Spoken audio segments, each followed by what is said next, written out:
Hey guys, back again with another review, and this time I'm reviewing 2011's You're Next. Now, this was made in 2011, but it was released in 2013. It was held back 2 years, I believe. So, I don't know why. There's probably reasons why, but I'm not sure why. But, overall, I think it's a pretty decent film. My cousin used to joke with me that the reason it was held back was because it was a terrible, awful film. And I remember seeing the trailer for it, being wild for it, wanting to see it so bad. And I actually had this on pre-order when it came out on Blu-ray, plus having the Blu-ray with the slipcover as well. So I've seen this movie once before, and to be honest with you, I really liked it then, and I really liked it now. So let me say who's in the film. So let me get my list. Okay, so we've got Shani Vincent, who's in Bait, in Step Up 3, and in Home and Away. I remember in Home and Away as Cassie. She ended up getting HIV, and it was really, really depressing. Yep, I remember those days. Before she ended up a movie star in America. Nicholas Tucci, Wendy Glenn, AJ Bowen, Joe Swanberg, Margaret Laney, Amy Selmetz, T. West, Rob Moran, Barbara Crampton. Can you believe it? Barbara Crampton. She's gone a long way, hasn't she? Well, technically she hasn't, because she's known for being in From Beyond, Reanimate, and she was in quite a few movies. Wow, she's got a lot more coming and all. But it was good to see her as the mum in You're Next. It was like having a real horror kind of veteran, you know? I did like him From Beyond, with that hot body and... But anyway, so the movie basically starts and it has Audrey and Paul Davidson going to their new home. But basically, Paul's bought because he's retiring. It's his retirement project to, fix it up. So, because it's the anniversary, they've got their kids coming over with their partners. Now, excuse me if I get this wrong because there's a few of them. So basically, first you have Crispin and Erin turn up. They turn up the night before, and that's when Erin finds out Crispin that the dad's a millionaire because he ran a certain thing, business. So then the next day you get Drake and Kelly sitting and they're talking to Erin, and Drake and Crispin don't have the best relationship. He makes fun of him, basically calls him a loser. And the first thing I thought after seeing him with Evan for quite a while was he's actually a loser. He doesn't seem to have anything going for him.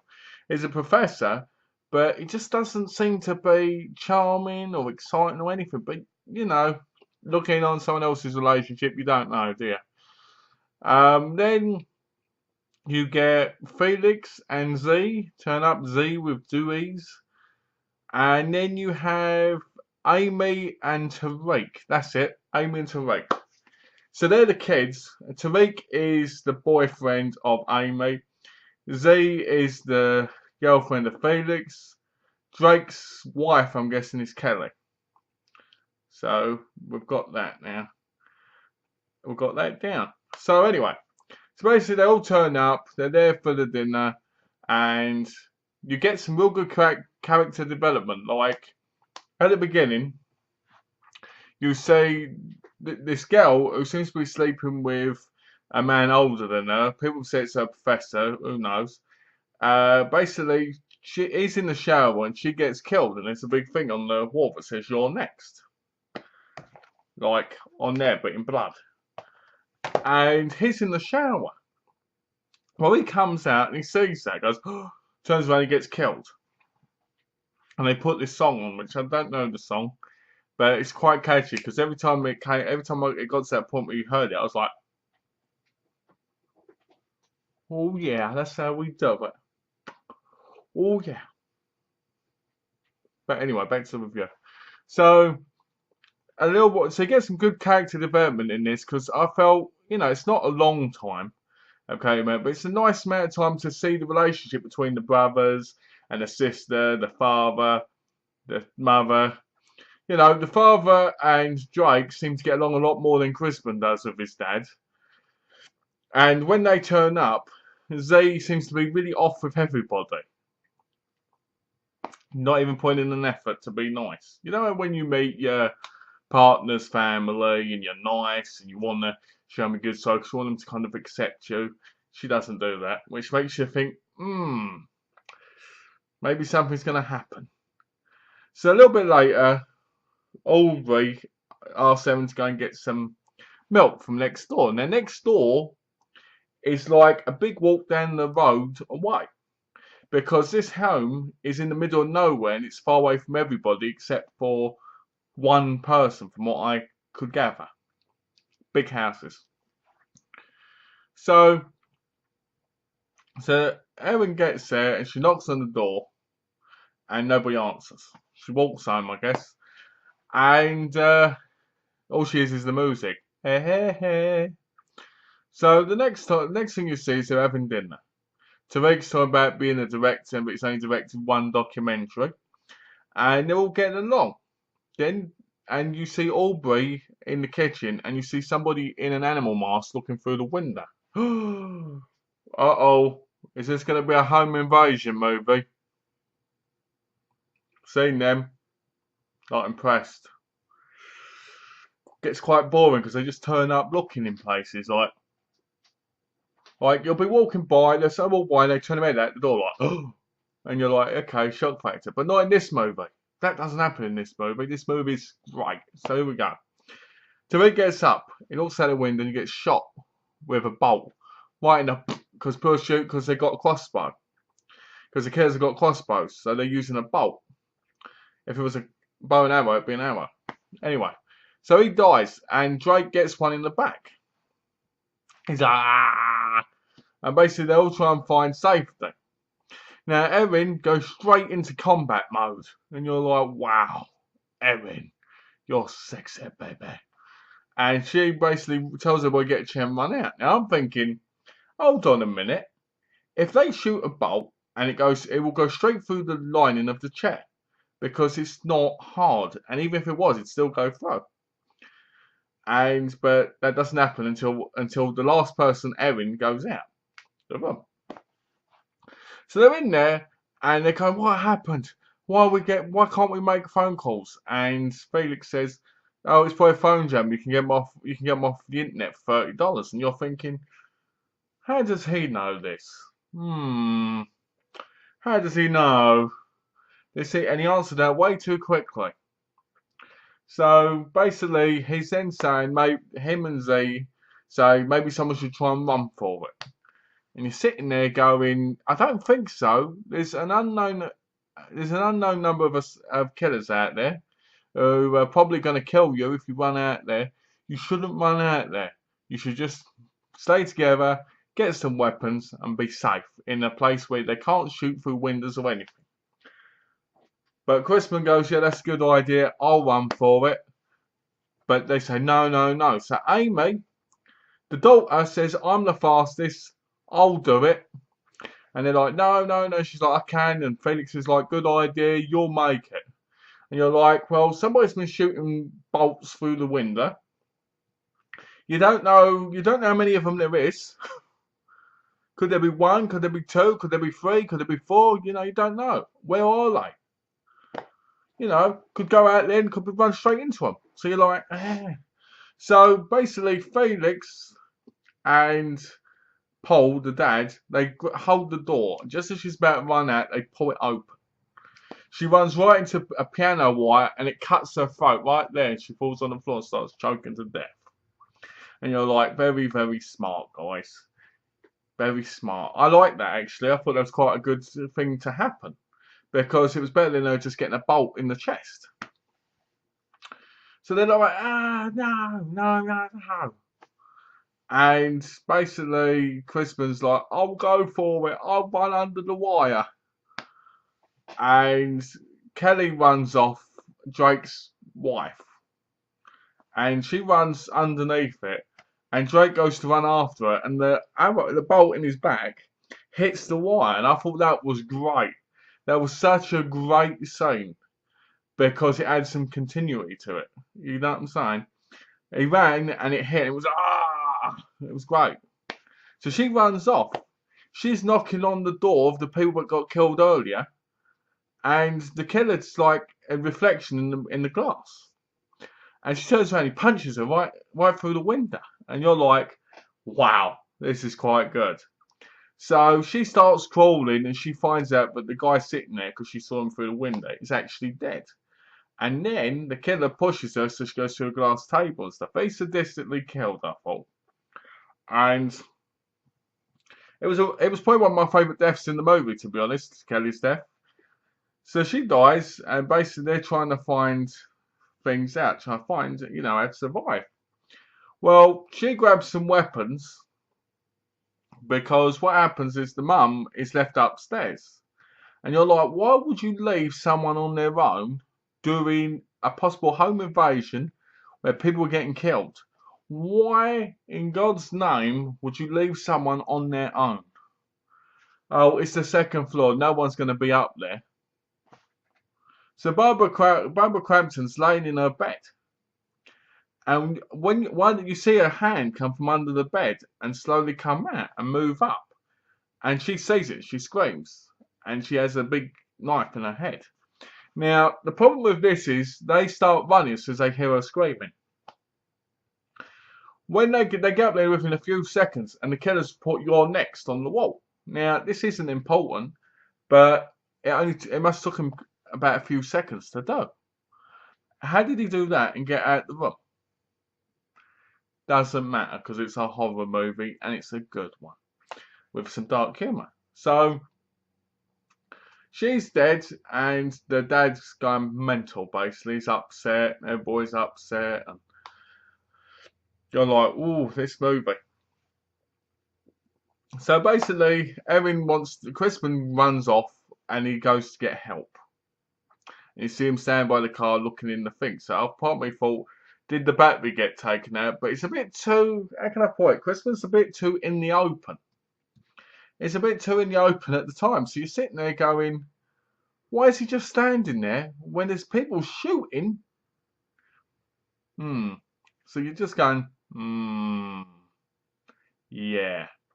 So Erin goes into survival mode. She's like, we need weapons. And she runs in the room. And one of the killers throws Kelly in the window and climbs over her and about to hit her with an axe. And it misses her, and she kicks him in the nuts, right? If you don't know what nuts are, the testicles, the balls, yeah. And she starts hitting him with a, what's it called? Oh, no, it's not meat cleaver. It's a meat, the thing with the spikes on it. But you pound the thing with. I can't remember what it's called. But she hits him in it with the head multiple times, and she's over him, smashing his head in with it. And Z and Felix are staring at her like, and you're like, ooh, yeah, stuff's gonna go down now, because Charlie Vincent Erin's gonna be the action girl of the movie. So they get shocked, and through the movie, there's a scene. I'm not gonna ruin the rest of it. Well, I'm not gonna go into every detail of the film because it'd take me at least probably 45 minutes. So basically, there's some scenes in it. Like there's a scene where she's with Z and she's saying you've got to put nails through the wood and then put them under the window in case somebody climbs in. And Z says to her, how did you know this? And she went, my dad took us to a survival compound and got me to, and basically we learned how to survive in case the world fell apart, because that's what her dad believed. And I'm like, this isn't that great of a backstory for this, but it'll do. So one of the killers wants to climb through the window and sees basically one of the planks of wood with the nails in on the floor. What he doesn't realise as he goes through the window is there's another one right underneath. So it's like bluffing somebody, which I thought was quite clever. So he goes down, he's like, because his foot goes on it. There's another great scene in it where one of the killers goes downstairs and she's knocked all the lights out. And she's got a camera basically taking pictures. And he's coming through the thing, she knocks him down, just hits him over and over again. That was great. Another scene I liked was where she's behind the door and there's just the keyhole light, and she looks through it and one of the killer's eyes are in it. I like that. Now, one of my problems with the film was, to be honest, Shani Vincent is great in it, but it's like, what can this girl not do? She's been beaten up. She jumps through a window to get a second floor window to get away from one of the killers, and gets up almost straight after. She rolls back like, oh, but then Susan gets up and runs. Then she comes back, and she ends up with a knife in her back, and you just sit there going, wow.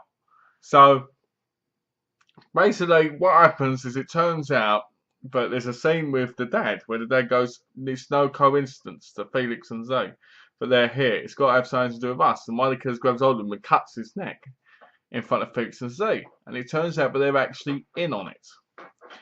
And my bloody chair, I hate this squeaking chair. And basically, it lost concentration. Basically, Felix and Zoe won it, and they hired 3 people to kill them, and they wanted to get the inheritance from the dad and the mum. So, I'm like, oh, so there's a bit at the end where Erin basically fights both Z and Felix in the kitchen, and it's a great scene.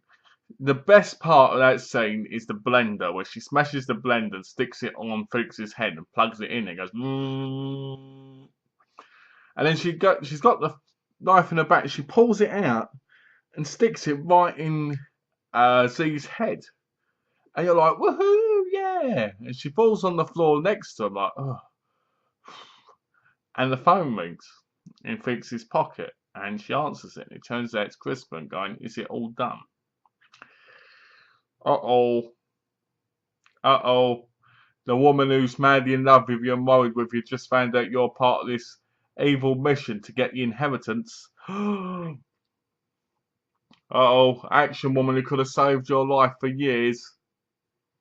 Would have been great if there'd have been somebody after you.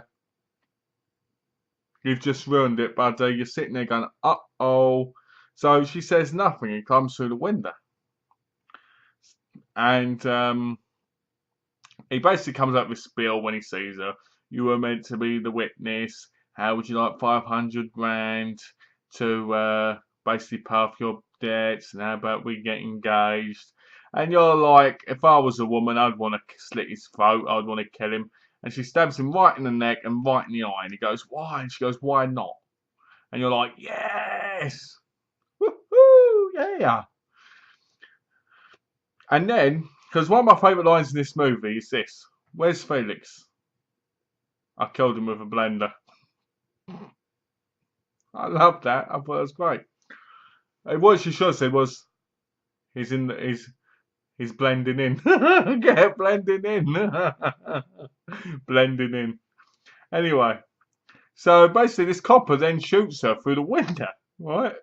So she's had a stab wound in her leg, in the back, and shot in the arm. But the best part is, the bloke who shoots her looks like one is escaped from a mental hospital, because he's like this